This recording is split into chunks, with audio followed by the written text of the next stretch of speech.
Nabi supaya celup inai, jangan wi putih, wi jadi warna lain.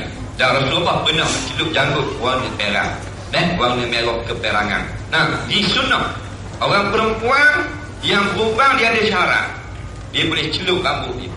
Yang pertama mestilah inai ataupun pencelup yang tidak menegah air sampai kepada rambut. Yang kedua, dia kena ada suami.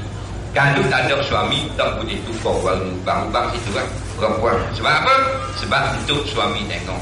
Nah, dan kalau dia tak ada suami, tua dah rambut putih, siapa nak tengok? Biarnya ubah dia. Tapi kalau tu lelaki dia tak sedar tau. Nah, lebih ni berubah dah. Nak makan nasi dah lalu kelih. Nah, muka tua dah macam kebocong muka. Nah, jadi nak menarik lagi kasih suami, dibenarkan perempuan yang berubah, tukar warna blond, warna perang, warna kopo, kau pandanglah, jangan biru sudah. Tukar warna untuk menarik perhatian suami. Jadi suami balik semangat kita tengok.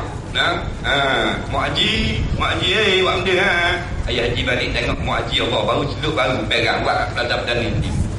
Tak kau tengok. Ni rambut putih kembang gantung tiup angin pulung. Jadi tak apa duka. Jadi orang kurang mesti ada suami dan rambut dia berubah. Jadi hak awet-awet dia buat dia ni hukumnya haram. Dah dia tak berubah, tak ada suami, celup tunjuk pula rambut korang.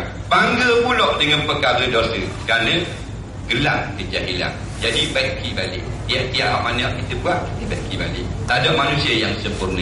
Semua banyak salah belaka. Nah, itu yang benda lagu ni, kita nak faham kesalahan-kesalahan kita pakai baiki. Soalan yang dua dah, jawab dah. Yang kedua ni boleh? Kita jawab dah tadi. Masjid dia memanglah sebab kalau kita nak kata salah orang muda, tak juga. Salah mak ayah pun tak juga. Dia kira salah belaka lah. Salah belaka. Sebab tu kalau kita ni sebagai ayah, kita bawa dia pergi masjid daripada budak. Jadi senang. Dia dah terima benda tu. Dia boleh kecil ayah dia bawa pergi masjid. Dia besar pun dia boleh terima benda tu. Tapi kita masalahnya, kita kecil ni rasa sekolah, kita suruh pergi sekolah saja, tak suruh pergi masjid. Tak ada jam dah sekolah, baru nak suruh pergi masjid. Disuruh pula mak pula jadi apa dah 3 kali biasa 4 ekor kubang dah aku mahu. Baru nak suruh pergi. Jadi kita sendiri salah. Lepas tu lah bila dah jahat, dah curi, dah isakkan, dah apa semua, kalau mana kira ni berat nanai. 3 buah sekolah dah buang ni. Ini ngaji pondok. Aduh. Nampak baru nak ngaji pondok, nak ngaji ni api hari belum balik ni. Walau otak bengong itu mana boleh lagi dah. Maknanya kita sendiri salah. Maknanya agama tu dia patut seiring lah daripada kita atau tujuh tahun atau satu, maka kita pun bawa selalu di surau masjid kurang tiap hari. Jadi ada sekolah, ada masjid, ada sekolah, akhirnya masjid benda yang biasa lagi. Yang kedua, kadang-kadang orang masjid tu sendiri tengok orang muda-muda hari jelok. Tak ni nak faham betul ke? Jadi dia orang masjid sendiri pun tak ni kau. Ada kadang-kadang lah. Jadi tengok. Dia cekelong kau orang tu. Cekelong. Muka tu imam udah cekelong pula. Ini dah dia gitu. Kita kena tunjuk rasa suka je. Tengok kaki nano ni main congit motor ni. Yang malam ni mana mari malam ni. Patutnya bisik mesyuarat 3-4 orang. Nak mari ni mak bapak mak ambil mari. Ambil duit tabung sikit.